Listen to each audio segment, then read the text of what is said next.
For those who don't know, I'm in search of a perfect mix that should look like a rainbow. I will go through huge amount of DJs to see if they got what it takes. If not, I'll make sure they will improve in the future and prove me wrong. Hi everyone, it's Bassa, and today we're gonna have 3 interesting guests on this show, only because we're gonna start from the poorest quality set and we're gonna finish it with a professional. Let's see who it is. First contestant is DJ Chris the House. The name speaks for itself. He's playing house music. The second beauty is ARI with melodic techno and progressive house. And of course, Joris Voorn back to back with Rodriguez Jr. playing melodic techno. I would really appreciate if you drop a like, subscribe to this channel, and comment below, because I'm really interested in what you gotta say. Alright, we start with DJ Chris the House. Let's see what we got here. I call this mix Ibiza Clown. I have so much to say about this guy. I have the whole thing going on here. There's too much information, but I'll be brief. I'll try to squeeze it in, okay? So let's go. The main points. Big minus for wrong mixing spots. He had rushed mixes. Rushed mixes mean they were less than a minute, the timing to mix the track. If you want to make it sound nice, it needs to be at least a minute to make the transition. He had 15 seconds, maybe half a minute. It's too fast for your ear. You can do it maybe in some different genres, but not in house. Not recommended, at least. I did like him that he was experimenting, but the whole experiments were disaster. Throughout the whole set, he had extremely bad mixes. As you can see by the graph, the trend is going down slowly, but he picks up on a peak in the middle and then goes down again. So it's by his video, you can tell that the mix was created for the ladies, not for everyone. Mainly, he's losing power of the set, but he transitions on the bridges. That is weird to do, but why you don't just mix as normal, you know, kick on kick. Just follow the beat. It's that simple. You don't need to invent some... I don't even know if he knows what to do with the decks, really. His mixing skills are terrible. Wrong timing of everything. For example, he starts the mix, swaps the bass, then suddenly no bass, then bass back, and the beat barely matches. So the whole... And that's all within 15 seconds. It's a disaster. It felt like he came unprepared. Like literally, oh guys, I have a gig right here, 5 minutes walk. So he came there sticking his USB and boom, disaster. But anyway, let's rate this dude. Chris, my guy. For tracks, I'll give you 6. The potential is there, but you just gotta rearrange it nicely.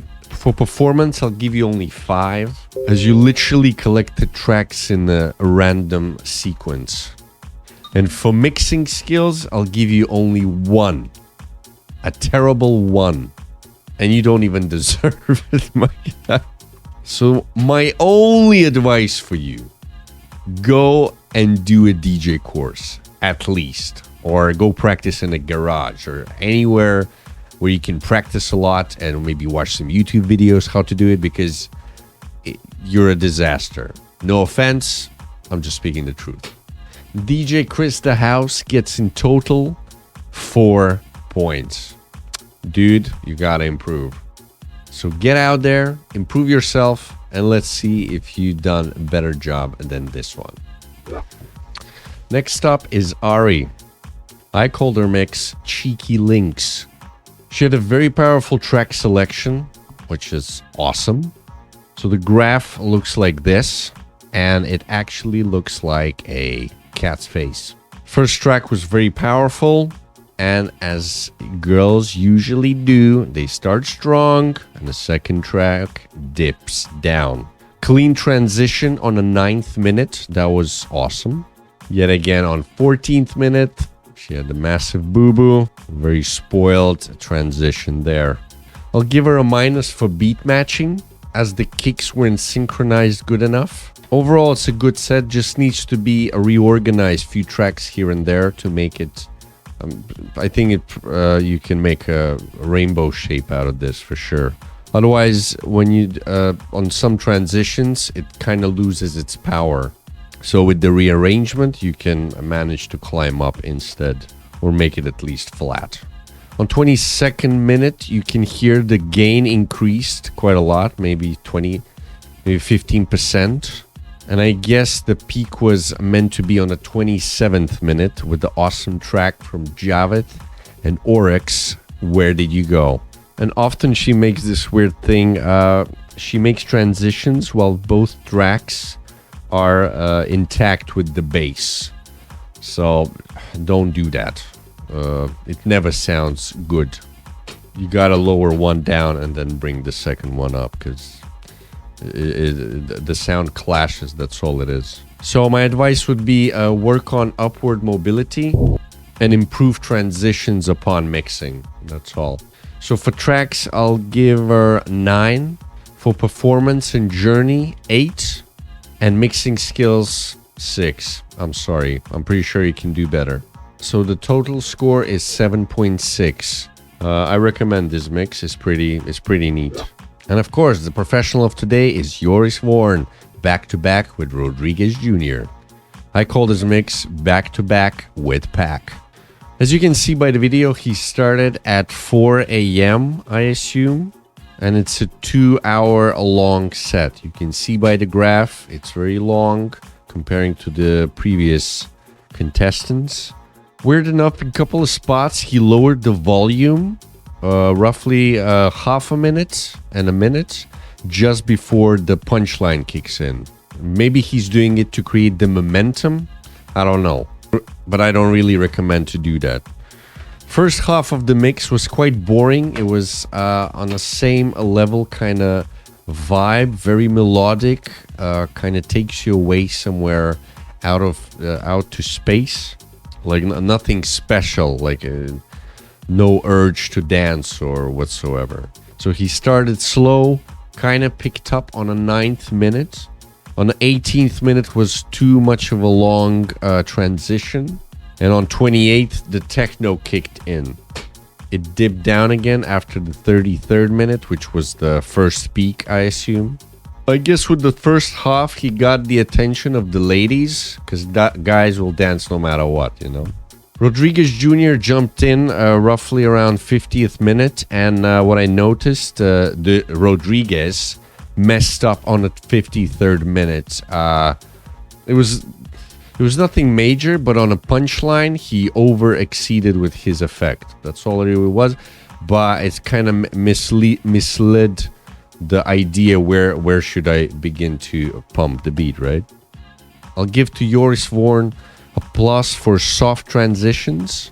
And I like that he has firm grip over the decks. As you can see by the graph, the second half was much better. It was quite powerful, climbing up and more or less looked like a rainbow. So the second peak was roughly on 1 hour and 30 minutes. Overall, pretty good melodic techno set. Just a couple of advices for Joris Voorn. Design a better journey. And if you do 2-hour set, then first half, don't do it as boring. So for choices of tracks, I'll give him 7. Performance, 8. And mixing skills, 9. Well done. I highly recommend this mix. Maybe the journey wasn't as awesome as I expected because it was, first of all, I was not at the party. And second of all, it was 4 a.m. So I assumed there was a reason behind it. But if I would be a DJ in a 4 a.m. spot, I would definitely grind it other way around. I will start strong and finish quite light for the sunrise of 6 a.m. But hey, that's me. So Joris Voorn gets 8 points of a performance. Absolutely not bad at all. And the question remains, will I ever listen to these mixes again? DJ Chris the House. Never. But if you're interested to listen to something from Ibiza, you're more than welcome.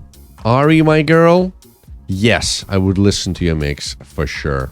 And Joris Voorn, I'll listen the second half of the mix, but not the first. Let me know what you think and comment below. Don't forget to like the video and subscribe to the channel. As we all have different opinion about music, I gotta know what you think. Other than that, I'll see you on the next episode of Can You Mix? Yours truly, Boss Alive. Adios, amigos.